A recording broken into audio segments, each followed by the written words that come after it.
Como suportar perseguições? Vou falar sobre isso logo após a vinheta.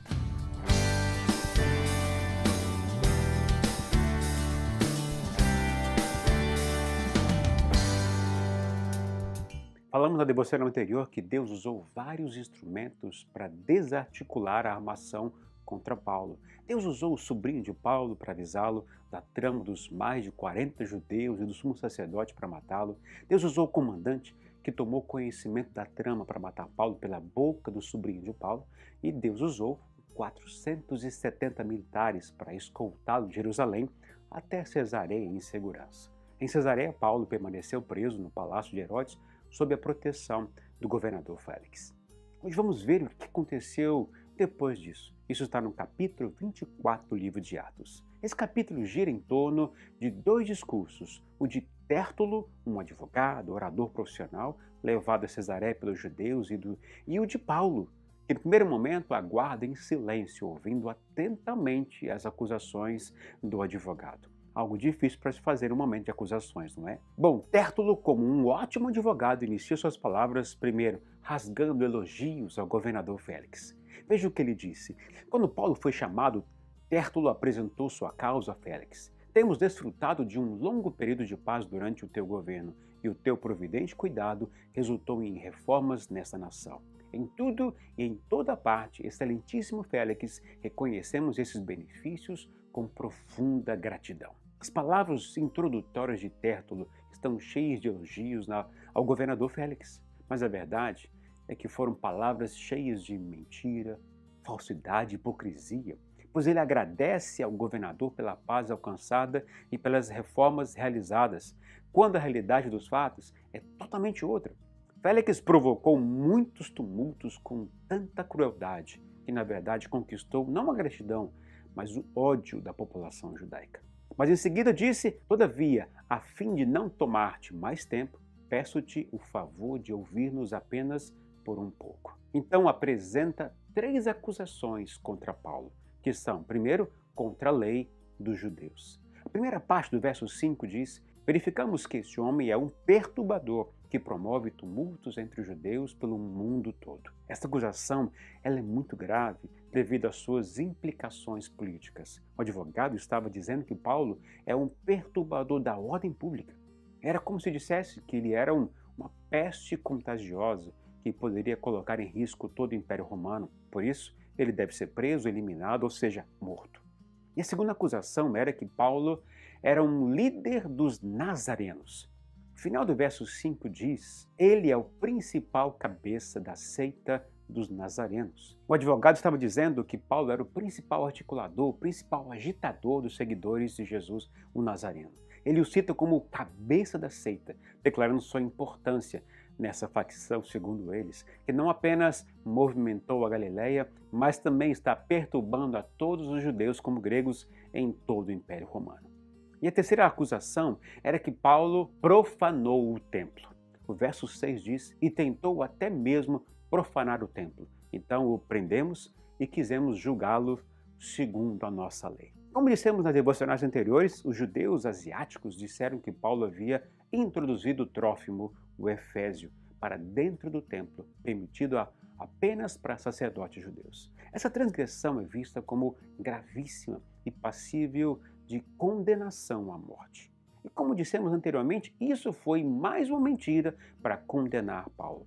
E agora o advogado Tértulo disse que os judeus prenderam Paulo para julgá-lo segundo a lei dos judeus. Contudo, o comandante Cláudio Lísias o tirou do meio dos judeus com violência. O que na verdade é mentira, pois o comandante o tirou para protegê-lo de ser linchado e morto pelos judeus. Essas acusações revelam várias características das palavras dos perseguidores. Foram alegações exageradas, infundadas, falsas e mentirosas. Mas isso me faz pensar no que podemos esperar daqueles que estão no reino do pai da mentira. Bom, a Bíblia fala do caráter de Satanás. Jesus Cristo disse aos seus inimigos rebeldes: vocês pertencem ao pai de vocês, o diabo, e querem realizar o desejo dele. Ele foi homicida desde o princípio e não se apegou à verdade, pois não há verdade nele. Quando mente, fala a sua própria língua, pois é mentiroso e pai da mentira. Jesus fala aqui dos desejos de Satanás. Esses desejos revelam seu caráter criminoso, insincero e mentiroso. E aqueles que tais coisas praticam e aqueles que querem realizar os desejos dele pertencem a ele. Mas Jesus disse aos seus discípulos: bem-aventurados os perseguidos por causa da justiça, pois deles é o reino dos céus. O que Jesus quer dizer sobre ser perseguido, sobre perseguições? Bom, primeiro temos que entender que Jesus vê a perseguição muito diferente de como o mundo vê. O mundo crê que felizes são aqueles que se divertem, que curtem a vida com prazeres. Mas Jesus nos chama atenção, nos orienta a mudar nossa mente, nosso pensamento. Pois ele disse que bem-aventurados, ou seja, felizes, são os perseguidos por causa dele. Mas como são perseguidos? Bom, são perseguidos com difamações, insultos e todo tipo de mentiras. Jesus estava dizendo que as perseguições fazem parte da vida do cristão, fazem parte do crescimento do cristão. E como os discípulos devem agir e reagir diante das perseguições?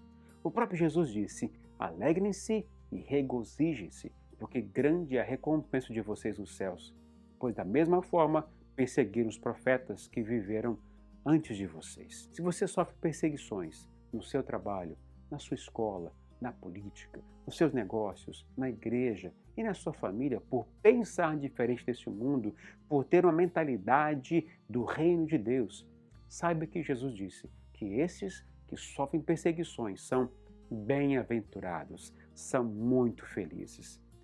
Jesus está ensinando aqui que a gente precisa mudar a maneira de pensar. Entenda que toda vez que você começar a fazer algo diferente daquilo que o mundo está acostumado, as pessoas elas vão criticar você, zombar, perseguir você. Portanto, mude a sua maneira de pensar.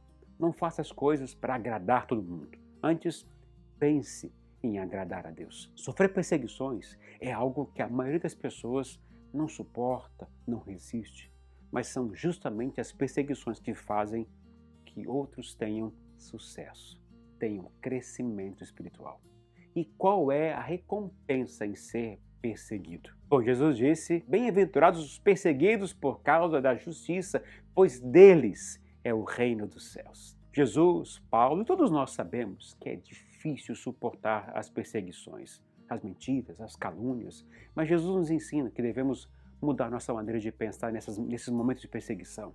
Devemos aprender a confiar em Deus, nos alegrar nele, saber que tudo está em suas mãos e nos posicionar conforme a orientação do Espírito Santo. E foi exatamente isso que Paulo fez. Mas sobre isso falaremos na próxima devocional. Falaremos de como Paulo se defendeu. E eu aguardo você. Se você quiser ver mais vídeos devocionais como esse, basta clicar nesses vídeos aqui à minha esquerda. E se quiser assinar o nosso canal, clique logo aqui abaixo. Um grande abraço, Jesus abençoe o seu dia.